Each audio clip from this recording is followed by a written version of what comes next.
শাড়ি নিয়ে প্রতারণার মামলায় তানজিন তিশাকে আদালতে হাজিরের নির্দেশ।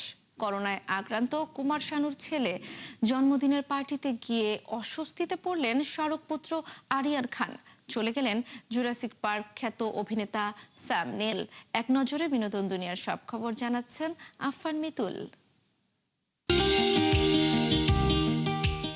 শাড়ি নিয়ে প্রতারণা ও বিশ্বাস ভঙ্গের অভিযোগে দায়ের করা মামলায় ছোট পর্দার জনপ্রিয় অভিনেত্রী তানজিন তিশাকে আদালতে হাজির হওয়ার নির্দেশ দেওয়া হয়েছে। রবিবার ঢাকার মেট্রোপলিটন ম্যাজিস্ট্রেট জোয়েল রানার আদালত অভিনেত্রীর বিরুদ্ধে সমন জারি করেন। আগামী 13ই আগস্ট তাকে আদালতে হাজির হতে বলা হয়েছে। জনপ্রিয় গায়ক কুমার শানুর ছেলে জান কুমার শানু করোনায় আক্রান্ত হয়ে হাসপাতালে ভর্তি হয়েছেন।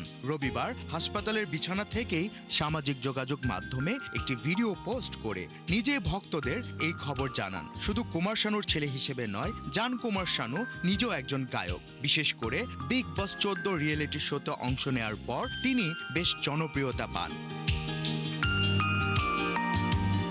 বলিউডের কোরিওগ্রাফার উপস্থাপক রাঘব জুয়ালের জন্মদিনের পার্টিতে আনন্দের বদলে তৈরি হয় বিশৃঙ্খল পরিস্থিতি। ভিড়ের চাপে অস্বস্তিতে পড়েন শাহরুখ খানের ছেলে আরিয়ান খান।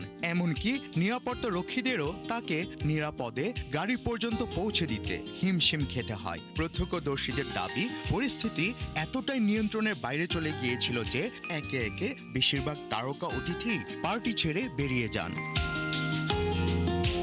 জুরাসিক পার্ক ও দ্য পিয়ানোর মতো চলচ্চিত্রের জন্য পরিচিত নিউজিল্যান্ডের অভিনেতা স্যাম নিল মারা গেছেন। 70-এর দশকের শেষের দিকে অস্ট্রেলীয় চলচ্চিত্রের যে জোয়ার এসেছিল তার মাধ্যমে আন্তর্জাতিক খ্যাতি অর্জনকারী কয়েকজন অভিনেতা ও পরিচালকের মধ্যে তিনিও ছিলেন অন্যতম। নিউজিল্যান্ডের প্রধানমন্ত্রী ক্রিস্টোফার লুকসন এই অভিনেতাকে অন্যতম সেরা হিসেবে বলেছিলেন একবার। তার মৃত্যুতে অস্ট্রেলিয়ার প্রধানমন্ত্রী তার প্রতি শ্রদ্ধা জানিয়েছেন।